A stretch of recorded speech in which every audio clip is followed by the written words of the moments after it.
to the Wrestling Rep. I'm Dale Clifford. Another focus feature this time on a local personality that's kind of struck it big a little bit. He's a YouTube influencer, an internet darling. He's the host of and creator of Wrestling With Wregret, Brian Zane. All right, Mr. Wrestling With Wregret, Brian Zane, thank you for joining the show.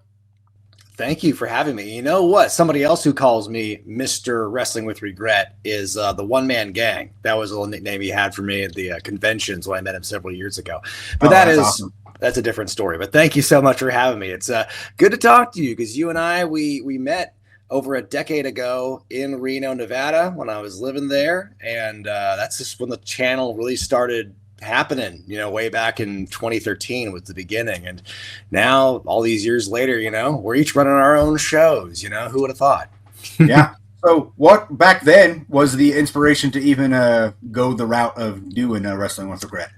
Yeah. I mean, at that time I was watching so many different kinds of online reviewers like Angry Video Game Nerd, The Nostalgia Critic, Todd in the Shadows. This whole genre of, guys talking about some kind of thing in media, some pop culture thing, or some nerdy niche in a video essay, long form kind of thing where you make jokes and all that. And I was a big fan of sites like WrestleCrap.com when I was younger. And I was kind of looking at that landscape all those years ago, about 15 years ago now, and thinking like, wow, no one's really doing this about wrestling. And I feel that it's such a prime thing to talk about. And so I figured after a couple of years of thinking about why is there no one doing this wrestling thing, I'm like, well, I guess I'll do it. And so I just kind of had this idea as kind of a side project, mostly to like entertain myself and all of my other friends in professional wrestling and my fellow wrestling fans, just like, let's do this little show and just kind of do like my spin on Nostalgia Critic, but with wrestling. And so I had these kind of topics I really wanted to talk about, and I had these really strong ideas and takes on, and I decided to just kind of like, kind of do that kind of style of video. And I would take a lot of breaks on and off in those first couple of years. And then like right around the second year, suddenly just everything blew up with a couple of videos at a certain time. And one thing led to another. And then after doing it kind of as a hobby for the first couple of years, I'd been doing it full time ever since. So I'm almost like about 9 years full time now, about 11 and a half years in total. Why the name Wrestling With Regret?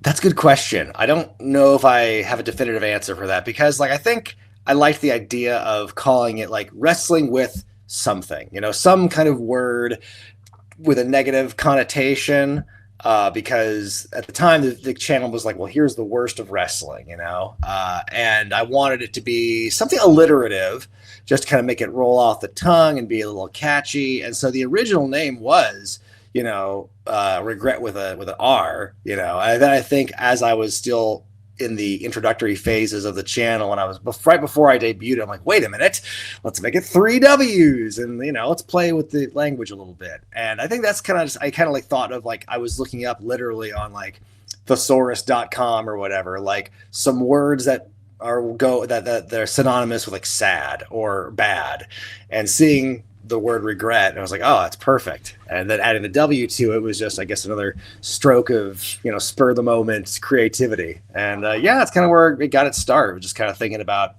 something that encapsulates what the channel was all about. Man, listening to you just kind of talk about like starting the channel and then naming it is basically a lot of the thought process I went through in creating this. It was given the opportunity to try to get a show going on the Silver State Sports Network here in Reno.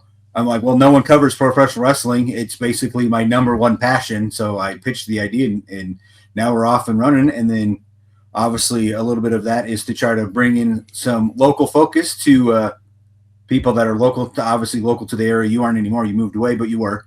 That are big in professional wrestling. So I'm a recovering local. Yes, I'm a recovering Reno local. But I did love living in Reno. I will say that.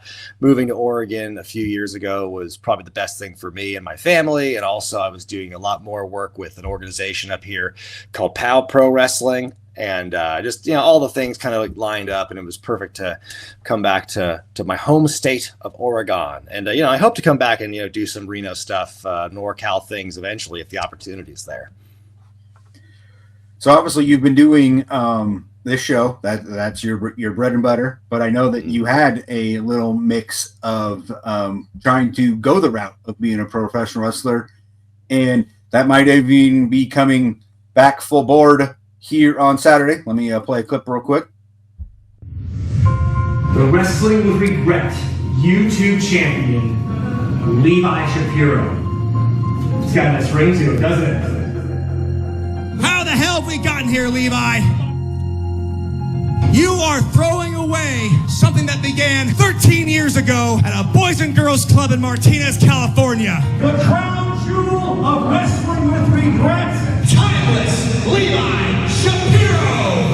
Let's run it back to the classic connection with Buddy Royal, to the first YouTube championship reign, to the APW Internet Championship, and everything in between. We've done it all together, Levi, and I'll be damned if I lose one more friendship to something like this. Let's start from square one, man. Can we do that? Do you promise to give me the respect I deserve? I've wanted to do that for you since day one, booby.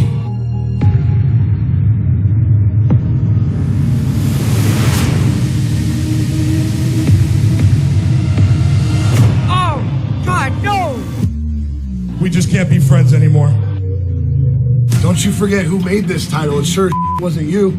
It was me. I was getting sick and tired of you being a thorn in my side. You have been successful at swatting away all of the opponents I've thrown to you. There's only one person who's really the most qualified to take that belt off you, Levi. I think it's me. Shapiro had an injunction. You can't just be the champion of your own company, pal. But I still can name a #1 contender, Kane Jaden. Oh, man.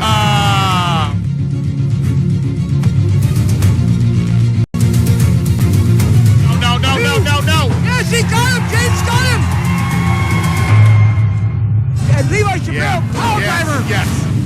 Do you know what you've done? It's no longer about some stupid belt. I want my revenge, and I'm going to show you exactly what you're going to feel February 15th. Levi, you motivated me to finally make something of myself in the ring. Brian Zane finally stood up for himself. That means I have to get back in the ring for a one-on-one match, the first one I've had in about 15 years. To fight you, I'm going to do what I have to do, man. I'm going to do something I should have done a long time ago, Brian. That's going to take you out back like the claw. The inaugural YouTube champion, I know you're going to do me and this channel so proud.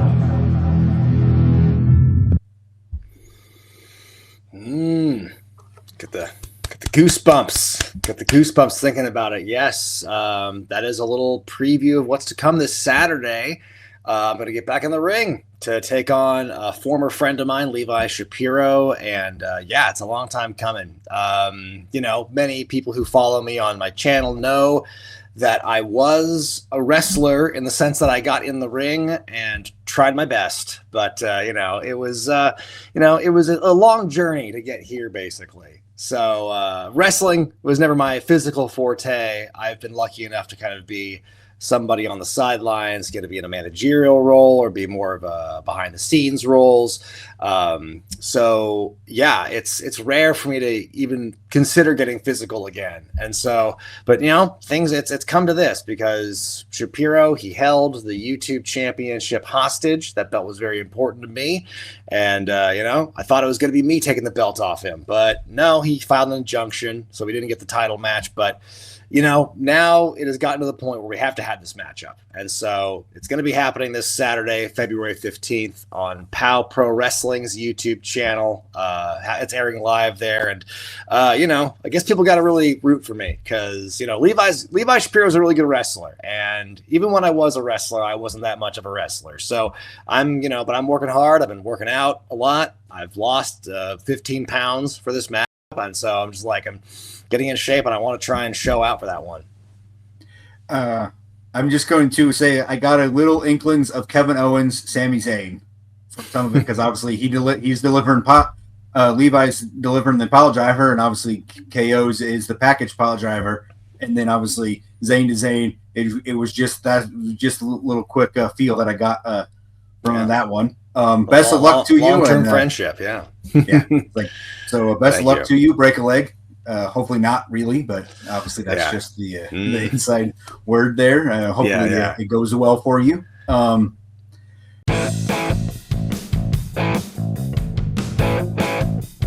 Now we'll go back to the channel. Some of those early days stuff is what is kind of your most popular things, like your top 8 countdowns. And obviously, so it's in the name. It's like you wanted to look at some of the, I won't say quite negative, but the not so great aspects of wrestling. And your number one video is worst heel turns. And I do agree, most of these probably shouldn't have happened at the time that they did.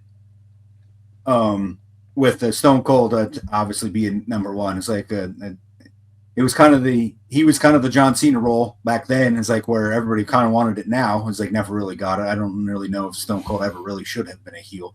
But so as we look at since the last time you did that, which was almost a decade ago, it was like over the last decade-ish, have we had any heel turns that really shouldn't have been a heel turn that you can think of? Oh man, I mean that's such over a long period of time. Right. That's pretty tricky. I don't know. It's hard when pops up. If not, I think Becky Lynch is somebody who they tried twice to turn heel, and it just did not work out. The fans did not accept it because they felt that the first time they tried turning her heel, they thought, well, she's really justified, actually. And then the second time they made her heel, it was right when she came back from going on maternity leave. And people didn't really want to boo her. And even when she really, really wrenched down with the heel stuff, people still resisted it. And, she ended up going out a babyface in pretty short order. So that's one of the ones that I think is definitely one of the ones that sticks out to me in terms of just not well thought out heel turns. God, it's hard to think about other really big bad examples, ones that really stand out, especially amongst some of the ones that I listed a whole decade or however long it was ago. Now, have you ever thought about like looking at the other perspective about face turns that maybe shouldn't have happened? Oh yeah, no, there is a video I did not nearly as long ago, but I definitely talked about bad face turns. Guys like The Miz was on there, and what was I thinking? Randy Orton in like 2004 was on there. I think Elias, who is now known as, I think it's Ezekiel now, and the Elijah, I believe, actually. Elijah, thank you. Yes. He had a face turn that was like good in theory, but then they really couldn't follow up on it, and so it was just kind of a waste of time. There's a lot of examples of those kind of like bad face turns and things that it seems like in theory, you could turn him a baby face, but it's all about the execution. Mr. Kennedy is someone who I think on one level it made sense for him to turn face because I think his catchphrase was over, but he didn't have the je ne sais quoi. There were some missing intangibles there that kind of kept him from, getting further along in that role, whether it was politics or whether it was his injuries or whether it was just him, partly due to his own abilities. It's a lot of things why those don't work out. But you mentioned, it's a good distinction. It's like I try to accentuate or talk about these bad things in wrestling, but I really try hard not to be overly negative. I always try and find like the silver lining in things and the positives, or I can at least understand the intent of why somebody or why a booker or a writer or a wrestler would want to do these things, and they just don't pan out, or they just don't, they don't fly off the page and the fans reject it for one reason or another.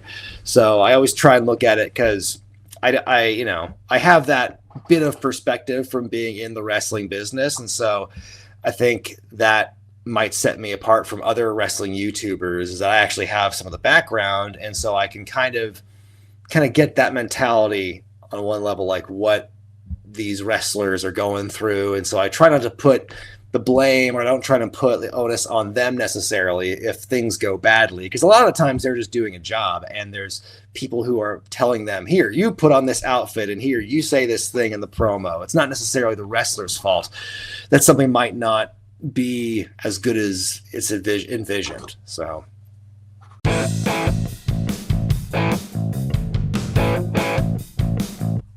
and then another one of your top ones that I think kind of resonates now would be wrestling theme songs.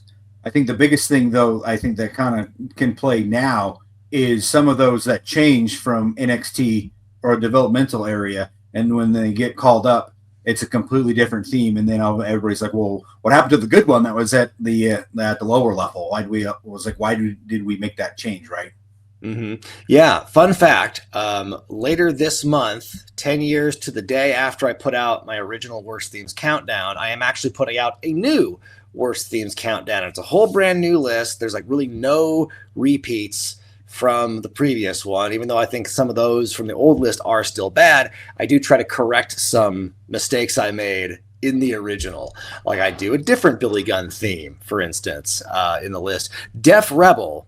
Speaking of themes that don't sound good in the modern day, Def Rebel gets its own entry at one point in the honorable mentions, because they're all too bland to really single one or two out as bad.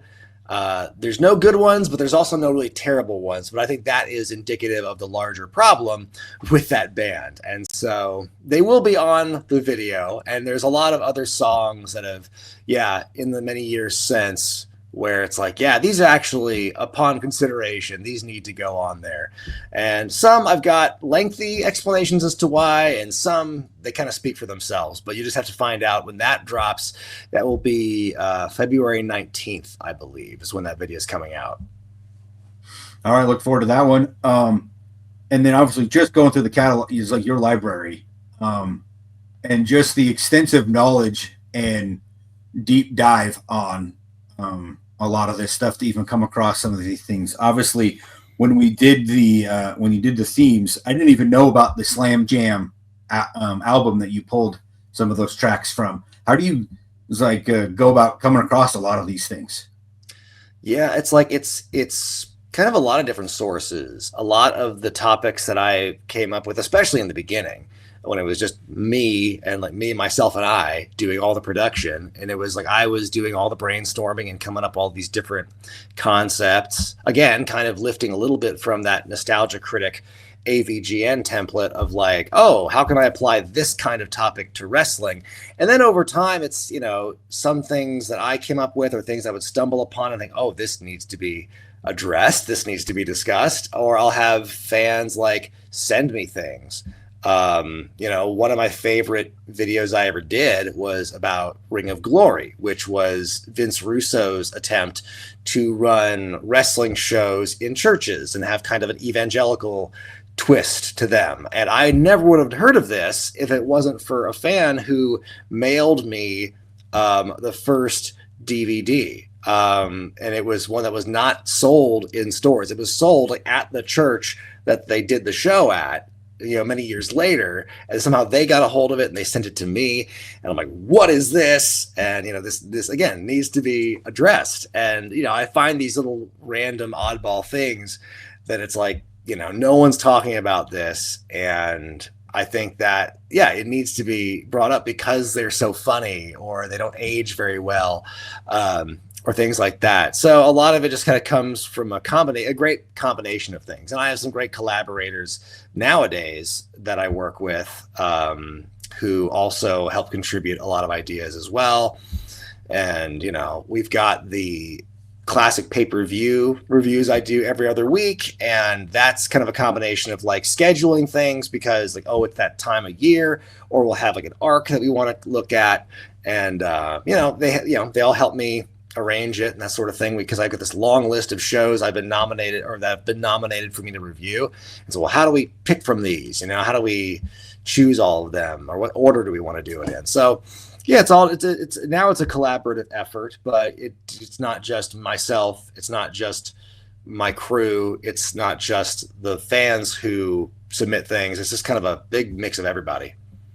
Yeah, I was just curious. Obviously, looking at the different directions that you go with everything, it was like, what ultimately was a part of the brainstorming to figure out when you're going to cover something and all those type of things. So that's kind of interesting because obviously you do varying wrestler movies as well. It's like, and then those pop up and some of those oddball ones as well. So yeah, time of year is a big factor too, because like, okay, if it's January, I'm going to try and cover more stuff about the Royal Rumble, or if it's the summertime, if it's August, SummerSlam, etc. So, you know, some of it is just kind of based on, you know, the schedule, because that's just, you know, people have a lot of associations with specific events and things depending on that time of year. So that definitely plays a lot into it, certainly.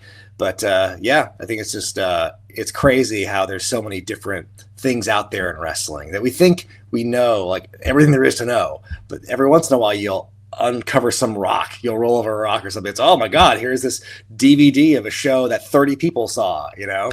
That's the kind of stuff that I live for. That's the spirit of Wrestling with Regret, is finding the weird, obscure stuff and just kind of picking at it a little bit and just, you know, having a good time roasting it. yeah, I was going to say, I think that is part of one of the added elements that makes you a little bit different is the deep dive and those obscure wrestling things. That I think that helps just kind of make you stand out a little bit more. Oh, thank you. Yeah, it's just been like, yeah, it's because, you know, there's so many people out there who do, oh, here's what happened on Raw this week, and here's what happened on this show, and like, let me talk about the show I hate watched, and like everyone can do that, you know.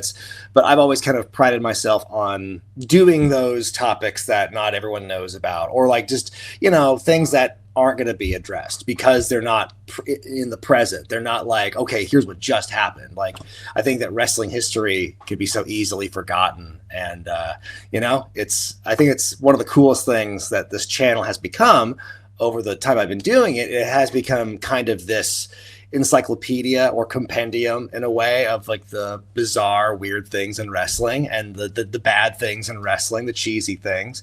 And yeah, it's just been something I never really expected to get as big and last as long as it has. And so, you know, the coolest thing is just being my own boss, you know. It's I get to have an office like this, and I get to wear dumb wrestling shirts, and you know, on my work days, you know, it's like this is the dream job I always wanted. I didn't really know I wanted until I had it. Do you think, obviously WWE just went through some recent releases, and I think AEW is going through them too. Kind of an aspect of looking at like failed opportunities.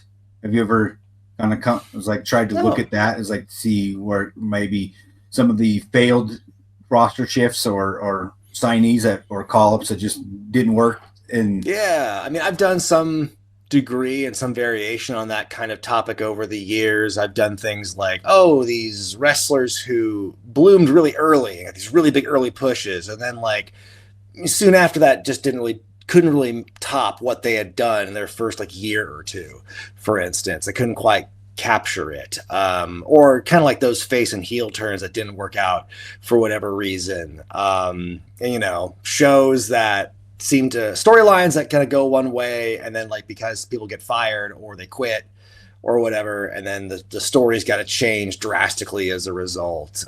You know, it's fun to look at those. I think it's so much easier.